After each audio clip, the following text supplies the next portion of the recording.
আসসালামু আলাইকুম। Welcome back to my channel Faiza's kitchen. আশা করি সবাই ভালো আছেন। আমিও ভালো আছি আলহামদুলিল্লাহ। আজকে আমি রান্না করে দেখাবো গরুর মাথার মাংস এবং কলিজা ভুনা। চলুন দেখি কিভাবে করতে হয় এই রান্নাটা। প্রথমে প্যানে হাফ কাপের মতো তেল দিতে হবে। তেল গরম হলে তাতে 1 কাপ পেঁয়াজ কুচি দিয়ে ভালোভাবে নাড়তে হবে।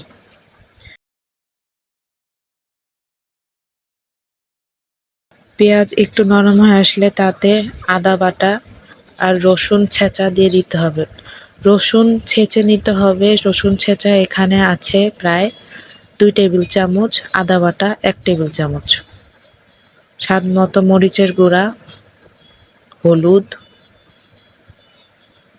জিরার গুঁড়া দিয়ে ভালোভাবে কষাতে হবে। মশলা কোনটা কি পরিমাণে দিয়েছি সেটা কমেন্ট বক্সে লিখে দিব, সেখান থেকে চেক করে নেবেন। একটু পানি দিতে হবে যেন মশলাটা পুড়ে না যায়।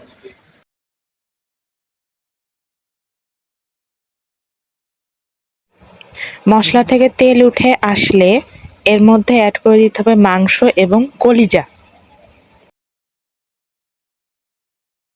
এখানে মাংস আছে 1 কেজি এবং কলিজা আছে হাফ কেজি পরিমাণ, মোট 1.5 কেজি। এবার কিছু গরম মশলা, 5 থেকে 6টা এলাচি, দারচিনি, লবণ এবং তেজপাতা দিয়ে মশলার সাথে মাংসটাকে খুব ভালোভাবে নেড়ে মিশিয়ে নিতে হবে।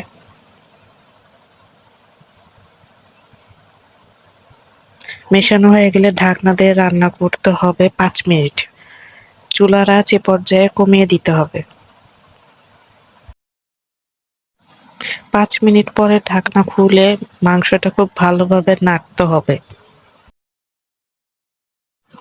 এবার মাংসের সাথে বড় বড় করে টুকরো করে কাটা আলু অ্যাড করে দিতে হবে।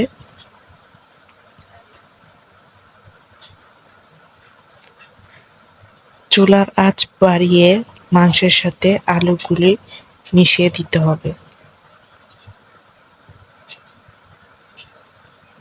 ঢাকনা দিয়ে ঢেকে চুলার আঁচ কমিয়ে রান্না করতে হবে 40 মিনিট।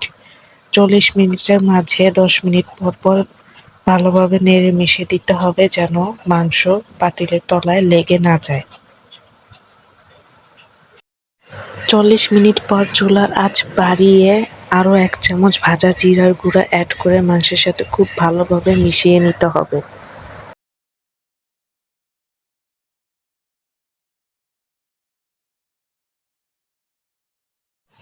এবার ঢাকনা দিয়ে ঢেকে চুলার আঁচ কমিয়ে রান্না করতে হবে আরও 5 মিনিট। 5 মিনিট পর ঢাকনা খুলে চুলার আঁচ বাড়িয়ে দিয়ে খুব ভালোভাবে মিশিয়ে রান্না করে ঢেকে চুলার আঁচ বন্ধ করে দিতে হবে।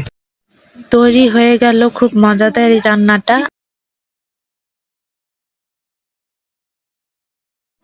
আমি এটি পরিবেশন করেছি খিচুড়ির সাথে। এই খিচুড়ির রেসিপিটা আমার ইউটিউব চ্যানেলে দেওয়া আছে, সেখান থেকে দেখে নিতে পারবেন। আজকে এখানেই বিদায় নিচ্ছি। আবারও দেখা হবে অন্য কোনো রান্নার রেসিপি নিয়ে। সে পর্যন্ত সবাই ভালো থাকুন, সুস্থ থাকুন। আল্লাহ হাফিজ।